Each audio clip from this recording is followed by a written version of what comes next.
Bienvenue dans notre défi 10 jours pour méditer le psaume 119. Nous sommes au jour 6, déjà la moitié de notre défi. Alors que le Seigneur puisse vous bénir au travers de ces vidéos. Nous voyons combien la Bible est précieuse pour nos vies. Que le Seigneur vous bénisse là où vous êtes. Dites-nous d'ailleurs d'où vous suivez cette série, ce défi. Je suis curieux de pouvoir suivre votre actualité aussi, vos avis sur toute cette méditation. Et qu'est-ce qui vous a béni aussi au travers de cette méditation? Alors on lit dès maintenant les strophes 13, 14 et 15 du psaume 119, c'est-à-dire les versets 97 à 120.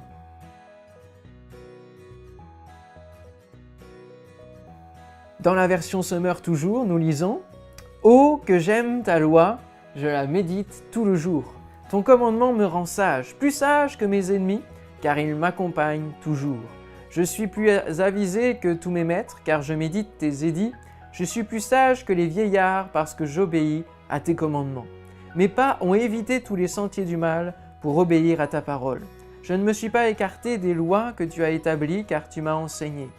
Que ta parole est douce à mon palais, elle est meilleure que le miel, et j'acquiers du discernement grâce à tes ordonnances. C'est pourquoi je déteste tout sentier mensonger. Ta parole est comme une lampe qui guide tous mes pas, elle est une lumière éclairant mon chemin. J'ai promis solennellement, et je tiendrai promesse, d'obéir à tes justes lois. Je suis plongé dans la misère, ô Éternel, rends-moi la vie conformément à ta parole. Accueille avec faveur, ô Éternel, ma prière comme une offrande, et enseigne-moi tes décrets. Ma vie est sans cesse en danger, mais je n'oublie rien de ta loi. Des méchants m'ont tendu des pièges, mais je ne dévie pas de tes commandements. Tes décrets restent pour toujours mon bien précieux, et ils font la joie de mon cœur. J'ai pris la décision d'obéir à tes lois constamment, pour toujours. Je hais les indécis, et c'est ta loi que j'aime. Tu es mon refuge et mon bouclier, je fais confiance à ta parole. Éloignez-vous de moi, vous tous qui commettez le mal, j'obéirai au commandement de mon Dieu. Soutiens-moi selon ta promesse, et je vivrai, que je n'éprouve pas de honte pour avoir espéré en toi. Sois mon appui, je serai sauvé. Je ne perdrai jamais de vue tes ordonnances. Ceux qui s'écartent de tes ordonnances, tu les rejettes tous, car leur pensée n'est que mensonge. Tu ôtes comme des scories tous les méchants qui vivent sur la terre. C'est pourquoi j'aime tes édits. L'effroi que tu m'inspires me fait trembler. Devant tes jugements, je suis saisi de crainte. Aujourd'hui, nous allons voir le thème de l'amour pour la parole de Dieu. Et ce premier verset que nous avons lu, « Combien j'aime ta loi ». Tous les thèmes abordés pendant ces 10 jours sont liés. L'amour va avec l'obéissance, et si nous aimons Dieu et si nous lui obéissons, il sera fidèle pour nous délivrer comme nous l'avons vu hier. Combien j'aime ta loi. Le mot amour et le verbe aimer sont les mots les plus fréquents après les mots qui représentent la parole de Dieu et le mot éternel dans ce psaume 119. Nous trouvons ici le trio gagnant. Le mot de la parole de Dieu, éternel et l'amour. L'amour pour la parole de Dieu, l'amour pour Dieu. Aimer Dieu nous amène à aimer sa parole. Aimer la parole de Dieu nous amène à aimer Dieu lui-même. J'espère que depuis ces quelques jours de méditation, vous prenez le temps pour déguster les délices de la parole de Dieu. Que ce soit réellement à vos yeux et à votre palais des délices meilleures que le miel. Que tes paroles sont douces pour mon palais, elles sont plus douces que le miel à ma bouche. Verset 103. Aimez-vous le miel? Pour ma part, je n'aime pas particulièrement, mais je sais que ses qualités sont multiples et représentent bien la parole de Dieu. Tout d'abord, c'est le fruit d'une digestion, celle des abeilles. Le pollen a été récolté et a été digéré, et cela donne le miel. Alors, la parole de Dieu est bonne lorsque nous prenons le temps de la digérer dans notre pensée, dans notre cœur, et que nous prenons le temps de réfléchir dessus. Le miel fournit de l'énergie rapidement. Et la parole de Dieu est pour chacun de nous un fortifiant qui agit rapidement dès lors que nous la lisons. Alors le verset qui va nous concerner va nous sauter aux yeux, l'éclairage du Saint-Esprit va nous donner un élan et un fortifiant. Le miel est aussi un antibiotique naturel, intérieur et extérieur. Il guérit les plaies et protège des bactéries. La parole de Dieu guérit nos plaies intérieures et nous protège des ennemis extérieurs de la même manière. Le miel guérit les blessures. Et lorsque nous avons été atteints par un trait enflammé du malin, la parole de Dieu est un baume de qualité qui vient nous aider et nous donner de guérir nos blessures et nos brûlures. Le miel freine le vieillissement. Ah, ça c'est une bonne nouvelle. La parole de Dieu, je suis sûr que vous allez d'ailleurs manger beaucoup de miel suite à cette phrase.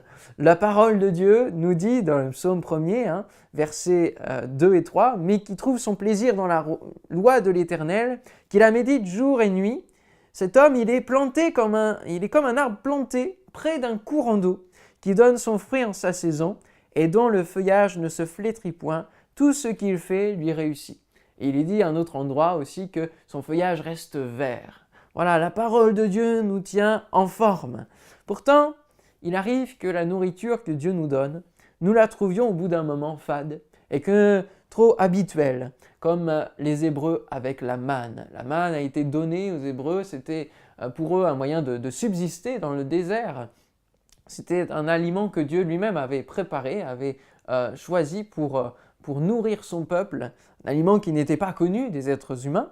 Et de la même manière, la parole de Dieu, lorsque nous ne sommes pas en contact avec elle, le premier contact, nous trouvons que c'est quelque chose qui est nouveau, qui change de nos habitudes, de notre mode de vie, et c'est elle qui va nous amener à la vie avec Dieu.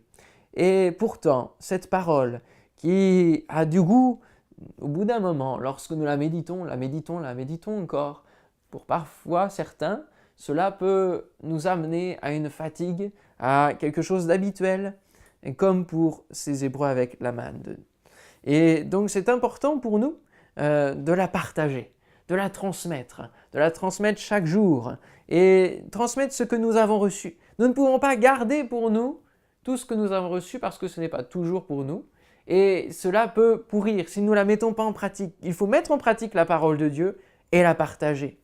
Sinon, nous ne sommes que des consommateurs. Et plus nous consommons, et plus nous sommes obèses spirituellement. C'est une des réalités. Il faut trouver l'équilibre entre la Bible Express et au travers du petit feuillet ou de passelemo.fr qui sont de bonnes choses en soi.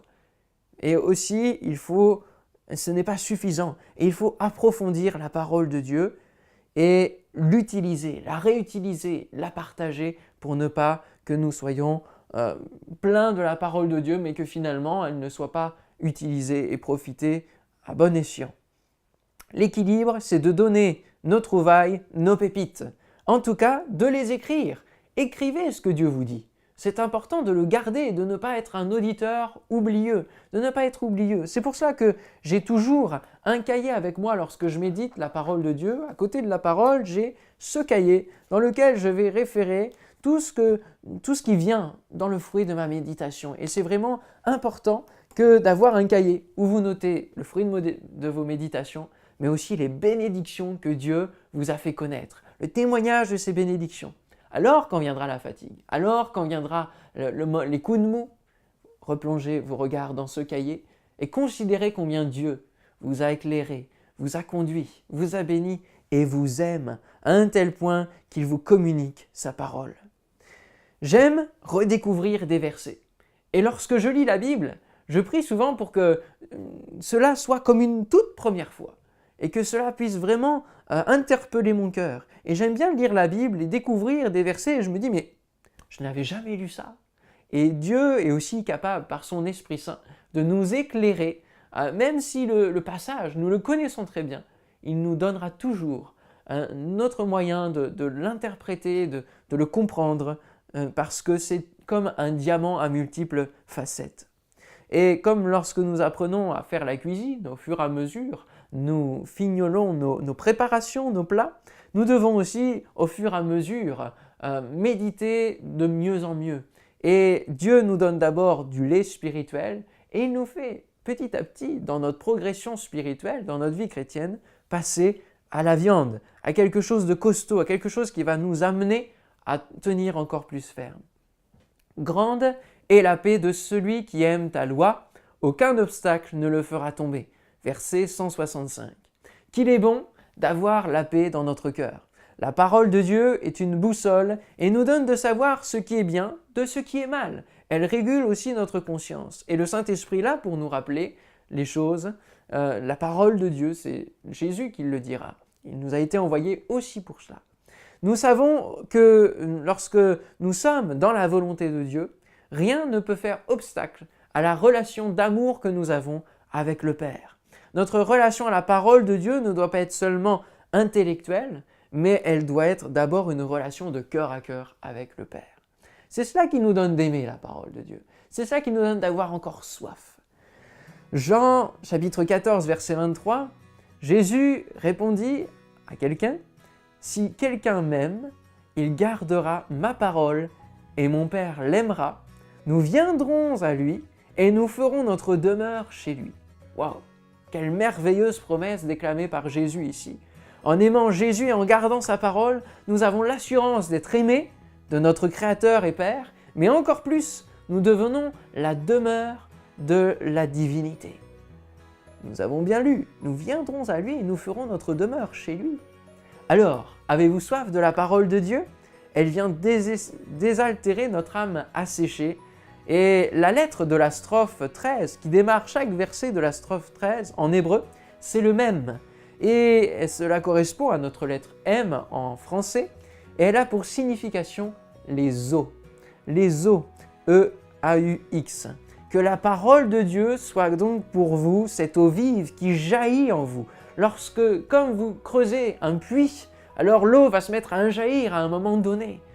Alors que vous ne soyez pas une passoire qui laisse passer tout ce que Dieu veut vous donner, mais que vous soyez un puits dans lequel il va mettre un dépôt, et un dépôt d'amour et un dépôt de sa parole. Dieu nous aime et c'est pour cela qu'il nous a donné sa parole, afin que nous marchions dans ses voies et que nous soyons bénis chaque jour.